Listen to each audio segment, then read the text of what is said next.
بسم اللہ الرحمن الرحیم۔ السلام علیکم، آپ دیکھ رہے ہیں الف نیوز اور میں ہوں آپ کے ساتھ ماجد علی۔ شامل کرتے ہیں آج کی one line headline. Army chief کی لائن آف کنٹرول اور پاک افغان سرحد پر آپریشنل تیاریاں جاری رکھنے کی ہدایت۔ پاک فوج کے شعبہ تعلقات عامہ ISPR کی جانب سے جاری ہونے والے اعلامیے کے مطابق army chief general Qamar Javed Bajwa کی زیر صدارت فارمیشن کمانڈرز کانفرنس منعقد ہوئی، جس میں corps commanders, principal staff officers اور فارمیشن کمانڈرز نے شرکت کی۔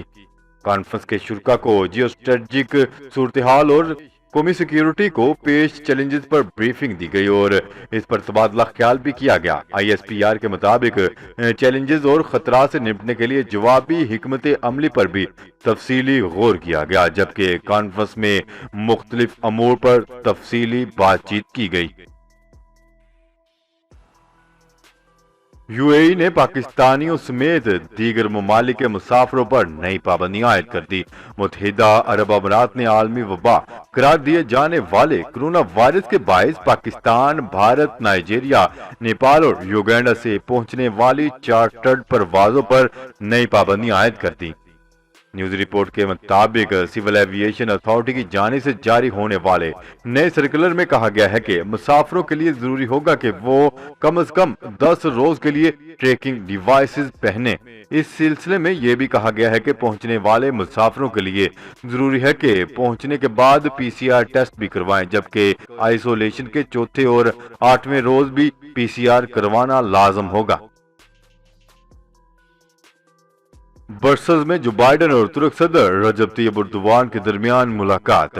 برسلز میں امریکی صدر جو بائیڈن اور ترک صدر رجب طیب اردوان کے درمیان ملاقات ہوئی، جس میں افغانستان کی صورتحال پر غور کیا گیا۔ رجب طیب اردوان نے کہا ہے کہ امریکہ افغانستان سے انخلا کے بعد ترکی کے افغانستان میں فرائض جاری رکھنے کے حق میں ہے۔ ہم پاکستان کو بھی افغانستان میں اپنے ہمراہ دیکھنا چاہتے ہیں۔ ترک صدر نے مزید کہا ہے کہ افغانستان میں ترکی کی موجودگی کے لیے طالبان کے مختلف گروپوں سے مذاکرات بھی جاری ہیں۔ انہوں نے کہا ہے کہ کابل کے ہوائی اڈے کے تحفظ کے لیے فرائض ادا کرنے کے لیے تیار ہیں۔ سعودی حکومت نے فائزر کرونا ویکسین کی بھی منظوری دے دی، جس کے بعد ایسٹرازینیکا لگوانے والوں کے علاوہ دیگر افراد بھی سعودی عرب کا سفر کر سکیں گے۔ رپورٹ کے مطابق حج و عمرہ سمیت سعودی عرب جانے والے مسافروں کو مزید سہولت میسر آ گئی ہے۔ قبل ازیں سعودی عرب میں صرف ان مسافروں کو ہی اجازت دی گئی تھی جنہوں نے ایسٹرازینیکا لگوائی تھی۔ وزیر اعظم کے معاون خصوصی برائے صحت ڈاکٹر فیصل سلطان پہلے ہی کہہ چکے ہیں کہ سعودی عرب جانے والے 18 سال سے زائد عمر کے افراد کو ایسٹرازینیکا لگوا سکیں گے۔ سعودی عرب میں مقیم پاکستانی سفارت خانے کے خلاف شکایات، 2 عہدیداران کو فوری طور پر وطن واپس پہنچنے کا حکم۔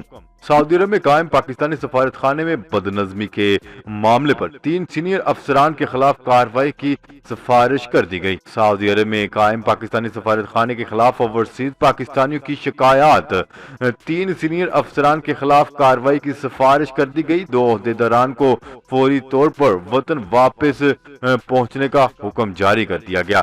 تحقیقاتی رپورٹ میں سعودی عرب میں قائم سفارت خانے کی سروسز بہتر بنانے سے متعلق 11 تجاویز بھی دے دی گئی ہیں۔ بجٹ کے بعد ڈالر مکمل طور پر بے قابو ہو گیا۔ کرنسی مارکیٹ میں پاکستانی روپے کی قدر میں بڑی گراوٹ۔ امریکی کرنسی کی قیمت 157 روپے کی سطح سے تجاوز کر گئی۔ تفصیلات کے مطابق وفاقی حکومت کی جانب سے بجٹ پیش کیے جانے کے بعد پاکستان کی کرنسی مارکیٹ میں ڈالر کی قیمت بے قابو ہو کر 4 ماہ کی بلند ترین سطح پر پہنچ گئی۔ امریکی صدر جو بائیڈن اور روسی صدر ولادیمیر پیوٹن کی ملاقات میں کسی ٹھوس ڈیل کا امکان نہیں۔ روسی صدر ولادیمیر پیوٹن کے فارن پالیسی ایڈوائزر کا کہنا ہے کہ امریکی صدر کی روسی صدر سے ملاقات میں کسی ٹھوس ڈیل کا امکان نہیں، تاہم یہ ملاقات فائدہ مند ضرور ہو سکتی ہے۔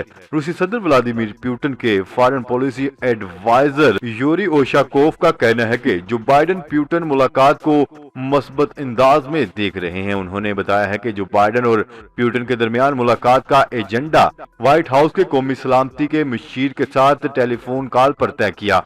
دونوں رہنماؤں کے درمیان ملاقات میں جوہری استحکام، موسمیاتی تبدیلی، سائبر سیکیورٹی اور قیدیوں کے تبادلے پر گفتگو ایجنڈے میں شامل ہے۔ واضح رہے کہ امریکی صدر جو بائیڈن اور روسی صدر ولادیمیر پیوٹن آج جنیوا میں اہم ملاقات کریں گے۔ چین کے شہر ووہان میں گریجویشن کی تقریب میں 9000 کے قریب طلبہ نے بغیر ماسک کے شرکت کی۔ ذرائع ابلاغ کے مطابق ووہان شہر میں کرونا وائرس کی عالمی وبا کو شکست دینے کے بعد ایک بہت بڑے پیمانے پر گریجویشن کی تقریب کا اہتمام کیا گیا، جس میں تقریباً 9000 سے زائد طلبہ نے بغیر ماسک کے شرکت کی۔ آسٹریا میں اسکولوں میں ماسک پہننا لازمی قرار دے دیا گیا۔ آسٹریا بھر میں آج سے کلاسز میں ماسک پہننا لازمی قرار دے دیا گیا۔ اس سے قبل ابتدائی اسکولوں میں بچوں کو ماسک پہننا لازمی نہیں تھا۔ آسٹریین وزیر تعلیم اور وزیر صحت نے میڈیا سے گفتگو کرتے ہوئے کہا ہے کہ آپ کو ابھی بھی اسکول میں ہر جگہ میں ماسک پہننا ہوگا۔ انہوں نے کہا ہے کہ ابتدائی اسکولوں میں اس سے پہلے نشست پر ماسک کی ضرورت نہیں تھی، مگر اب چھوٹے سے لے کر بڑے اسکولوں میں بھی ماسک پہننا ضروری ہوگا۔ برطانیہ میں کرونا کی ڈیلٹا قسم کے کیسز میں اضافہ، لاک ڈاؤن میں توسیع کا امکان بڑھ گیا۔ برطانیہ میں کرونا کی ڈیلٹا قسم کے کیسز میں اضافہ ہوتا جا رہا ہے۔ اسکاٹش اسٹڈی کے مطابق کرونا کی ڈیلٹا قسم دیگر اقسام سے زیادہ تیزی سے پھیلتی ہے۔ ڈیلٹا کرونا وائرس سے برطانیہ میں مریضوں کے ہسپتال میں داخلے کا خطرہ دگنا ہو گیا۔ اسکاٹش اسٹڈی کے مطابق ویکسین کی 2 خوراکیں ڈیلٹا وائرس سے بہت حد تک تحفظ فراہم کرتی ہیں۔ دیری انسا ڈیلٹا وائرس کے بڑھتے ہوئے کیسز کے باعث برطانیہ میں لاک ڈاؤن میں توسیع کا امکان پیدا ہو گیا۔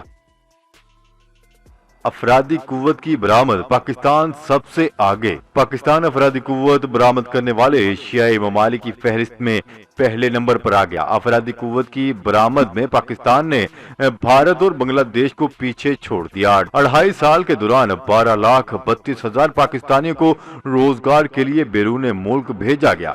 بیرون ملک جانے والوں میں 5,70,000 پاکستانی سعودی عرب اور 4,74,000 متحدہ عرب امارات گئے۔ رپورٹ کے مطابق گزشتہ سال کرونا وائرس کی خوفناک صورتحال اور عالمی پابندیوں کے باوجود بھی 2,25,000 پاکستانیوں کو بیرون ملک روزگار ملا۔ پاکستان FATF کی گرے لسٹ سے نکلنے کے لیے پر امید۔ پاکستان منی لانڈرنگ اور دہشت گردوں کی مالی معاونت کی روک تھام کے لیے عالمی ادارے FATF کی گرے لسٹ سے نکلنے کے لیے اس بار کافی پر امید ہے۔ ذرائع کے مطابق پاکستان نے FATF کے 27 میں سے 26 پوائنٹ پر پیش رفت مکمل کر لی۔ اطلاعات کے مطابق پاکستان کو گرے لسٹ سے نکالنے یا برقرار رکھنے کا فیصلہ سیاسی نوعیت کا ہوگا۔ انٹرنیشنل کوآپریشن ریویو گروپ کا ورچوئل اجلاس آج ہوگا۔ گروپ میں چائنا، USA، UK، فرانس اور انڈیا شامل ہیں۔ پاکستان کی جانب سے عمل درآمد نکات پر رپورٹ تیار کر کے پلینری اجلاس میں پیش کی جائے گی، جو 21 سے 25 جون تک ہوگا۔ فرانس اور مصر کے مابین بڑا مالیاتی معاہدہ۔ فرانس اور مصر نے 8 ارب یورو کے ایک سرمایہ کاری پروگرام کو حتمی شکل دے دی۔ اس 3 نکاتی پروگرام کے تحت ٹرانسپورٹیشن اور توانائی کے متبادل ذرائع کے شعبہ جات میں سرمایہ کاری کی جائے گی۔ اس فنڈنگ کی پہلی قسط 800 ملین یورو سے قاہرہ میٹرو اسٹیشن کے لیے نئی بوگیاں خریدی جائیں گی۔ یہ رقم آئندہ 4 برسوں میں مصر کو دی جائے گی۔ سعودی عرب میں مقیم ملکی و غیر ملکی شہریوں کی جانب سے اب تک حج کے لیے 4,50,000 درخواستیں موصول ہو چکی۔ خلیجی ویب سائٹ کے مطابق موصول ہونے والی درخواستیں صرف 24 گھنٹوں میں ملی ہیں۔ وزارت حج و عمرہ نے لنک 24 گھنٹے قبل جاری کیا تھا۔ سعودی عرب کی وزارت حج و عمرہ کے مطابق ملنے والی درخواستوں میں سے 60% مرد حضرات کی ہیں، جبکہ 40% خواتین کی ہیں۔ حج کی درخواستیں جمع کروانے کا ابتدائی مرحلہ غیر حتمی ہے، جس میں خواہشمند افراد اپنے کوائف کا اندراج کروائیں گے۔